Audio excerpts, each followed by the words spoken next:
Hey guys, Yoda Code 43 here today with another car review for you.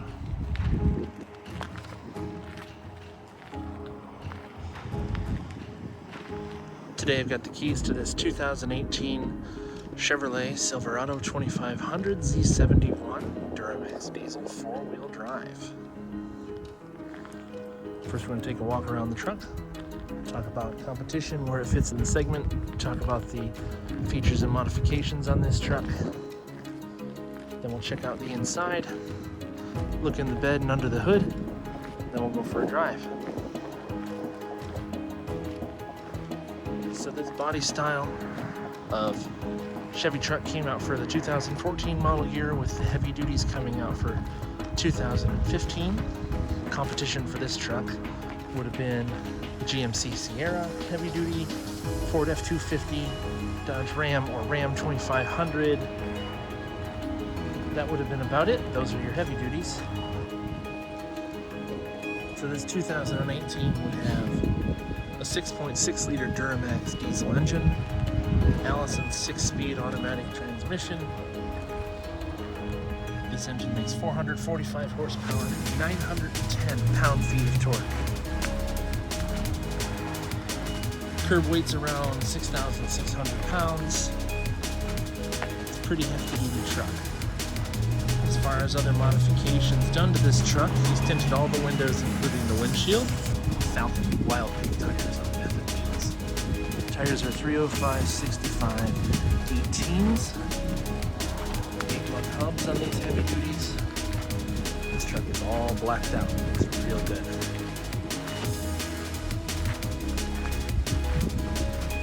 Fully stock exhaust, which is interesting on this truck because it has pocket of the tailpipe where the exhaust actually shrinks down and allows fresh air passing by to kind of come in and cool the final exhaust coming out the end of the tip. They've done this for a while, for like 10 years now on their trucks. Pretty interesting tactic to keep temperatures down so that people walking by don't get burnt. At least that's my guess as to why they do it. He also has these Rec Gen mud flaps on all four corners. You can see them at the front up there as well.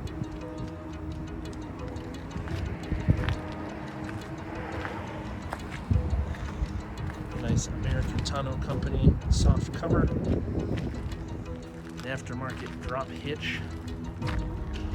It's custom plate hearse, which I'm a fan of.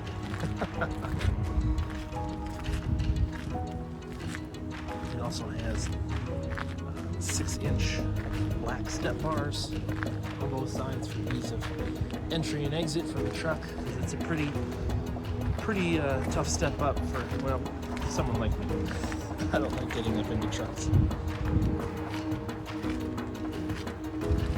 So the heavy duties have been using this front end since 2015. They didn't change it like the light duties did with 2016.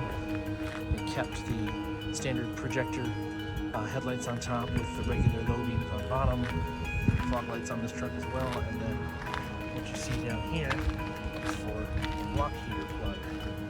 I also notice this truck has front park assist, so as not to ram into things, because when you look over the hood, as you'll see when we drive it later, that it's hard to see, very hard to see over, to tell where the corners are. Also wanted to note towing capacity on this truck is anywhere from 13,000 to 14,500 pounds, depending on the configuration, cab style, engine, and length. Now we'll check out the lights.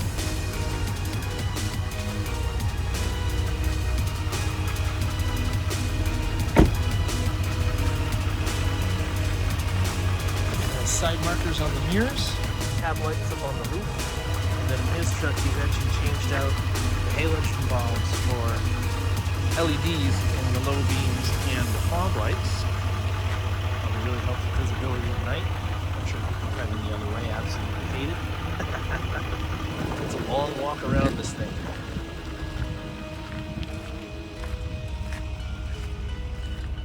Regular halogen bulbs in the tail lights for your brakes, turn signals, running lights, and reverse.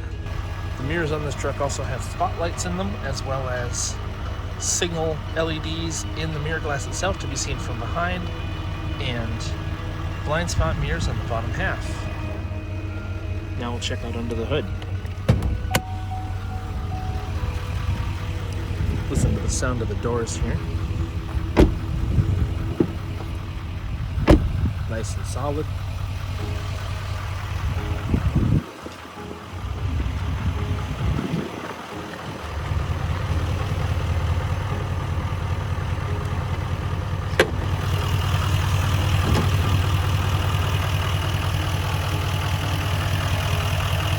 So, 6.6 Duramax common rail diesel engine, V8, 445 horsepower, 910 pound-feet of torque. Looks like he has a DDP branded air intake tube on here as well, to help with airflow.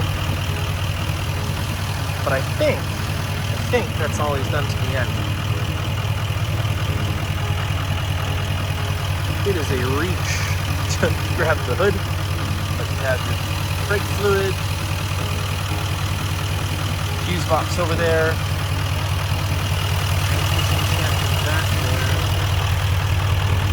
battery connection and air intake right up front here, and then a lot of space up in the front, but it has Silverado HD embossed into the plastic here.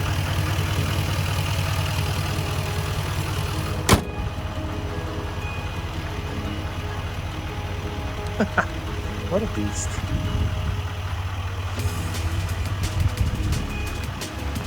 Dual tow hooks on the front as well for, well, not that it would necessarily need to be pulled out, but, you know.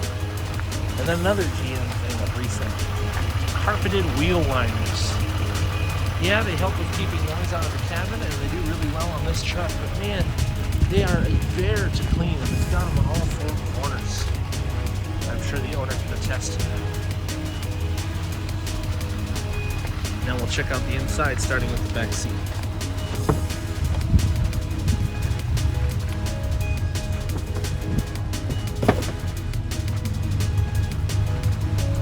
Pretty good thigh support, lots of room in the second row here. Not a lot of back support, kind of firm on the back, honestly. But this is my driving position, also his driving position, and no issues with the back seat leg room whatsoever. I notice this truck also has a flip-down TV system in the back seat for long trips for the kiddos. Some charging points in the rear as well.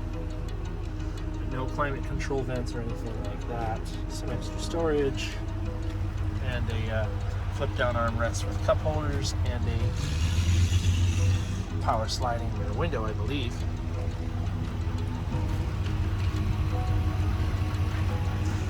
Lots of storage in the door as well. Lots of storage.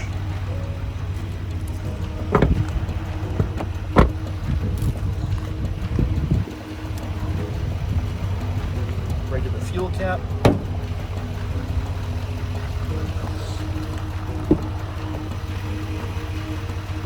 And this truck being an LTZ trim, you also have your LT trim, your work truck, and high country as well, but this is like the upper mid model trim, which has most of the options. So it has memory seating, pretty typical controls on the door. Otherwise, it has power folding mirrors as well.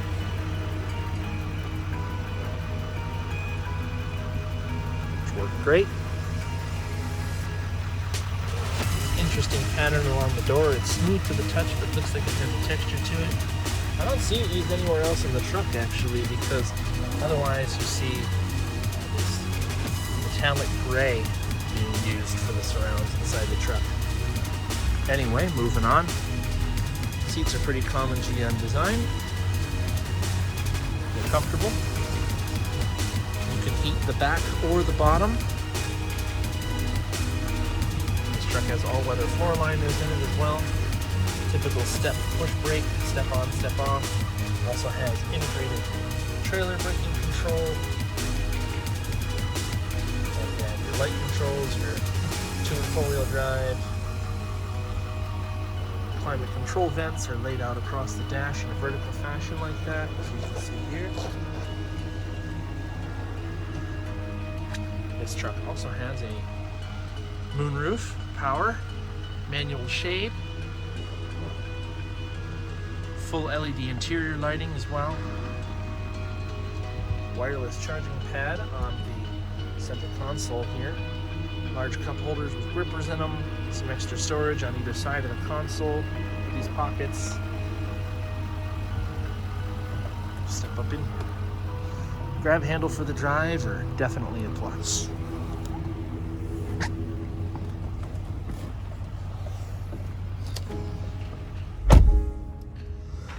Gauges are all analog, similar to the other 2016 that I viewed. You have your battery level, temperature, fuel level, and oil pressure along the top, and then your tachometer, speedometer on either side. And then you have a screen in the middle that is adjustable to show you various different things: diesel fluid level, trailer braking settings, trans fluid temp, fuel filter, fuel economy, etc.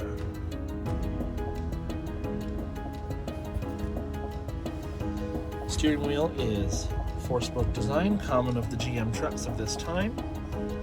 This one is heated. You have your cruise control buttons over here. You have your gauge screen controls over here, as well as your voice activation. Column shifted, 6-speed automatic with the trailer tow mode. You push the button on the end for, then you can shift it yourself. This infotainment screen was new for around 2015 timeframe for these GM vehicles. It works pretty well, pretty quickly responsive, not the fastest, but works fine. Has a good navigation screen.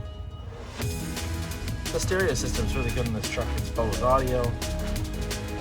You have some redundant hard button controls underneath of it here.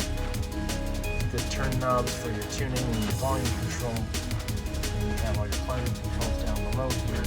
It's dual zone automatic. Have heated and cooled seats. You can heat the back or the back and the bottom. Cool the seat bottom as well. It's 32 degrees outside, so I want to put the heated seat on. And you also have some various controls at the bottom. You have adjustable pedals, traction control, your cargo lamp, your park distance control, your lane keep assist, hill descent control, and exhaust brake. Also have dual glove boxes over here, top and bottom.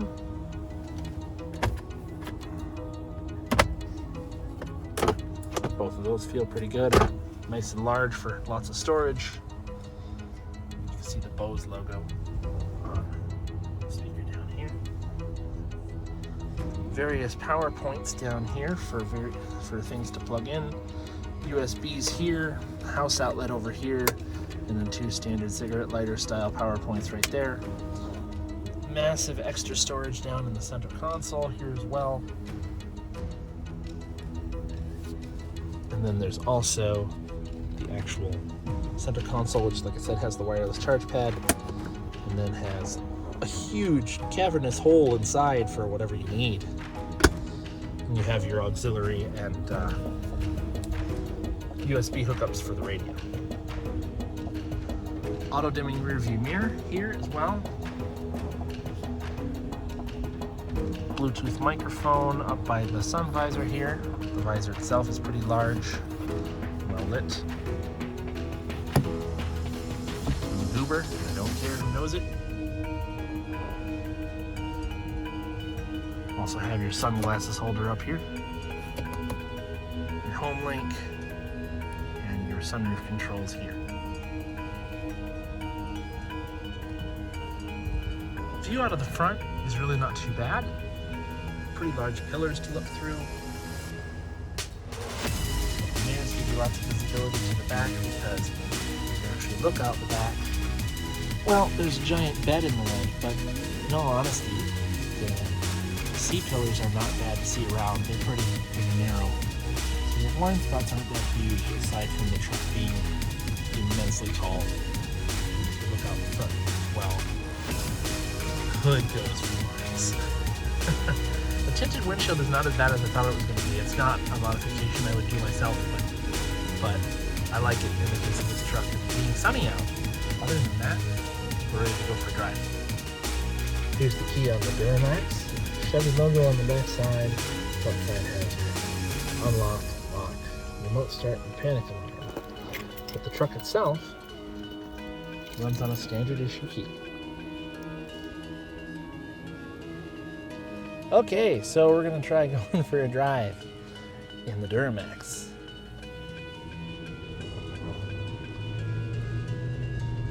I've covered a little distance already because the first take I was trying to do, I may have forgotten to turn on my microphone.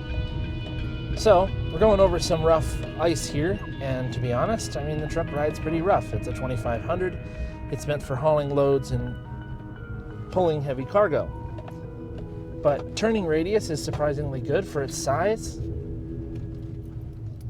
These tires don't scrub. I don't know how much larger they are than stock.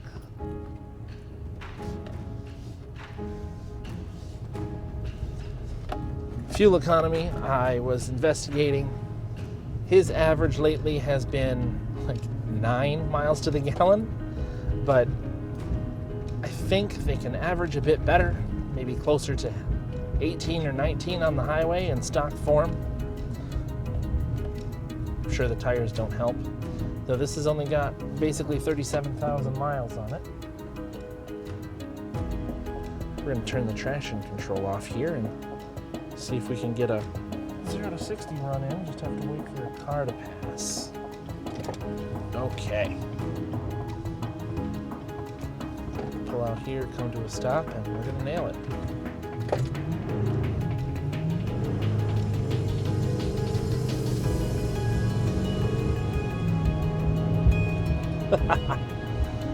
Moves really good for its size and weight. This thing is almost 6,600 pounds, if not a little bit more, actually. But it's a riot. It's got plenty of power. I don't know exactly what the 0 to 60 spec is. I'll make sure to note it here. Really, really healthy. I mean, 445 horsepower is shocking. That's a lot of power, especially for a turbo diesel. But it's a big turbo diesel, 6.6 liters.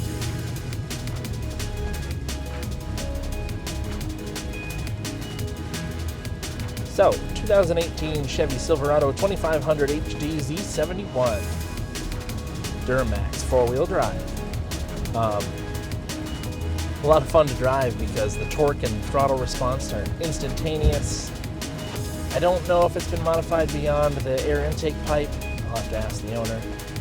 Also, shout out to my buddy Aman for letting me borrow his truck for the video. Pretty cool of him. Very nice truck. I am a fan. They're low on fuel economy, but that's not what they're built for. They're built for hauling, for sure. Like I say before, visibility is pretty decent out of here. Although it has a long bed and a very long front end, so it's hard to park. That's why it has park assist sensors.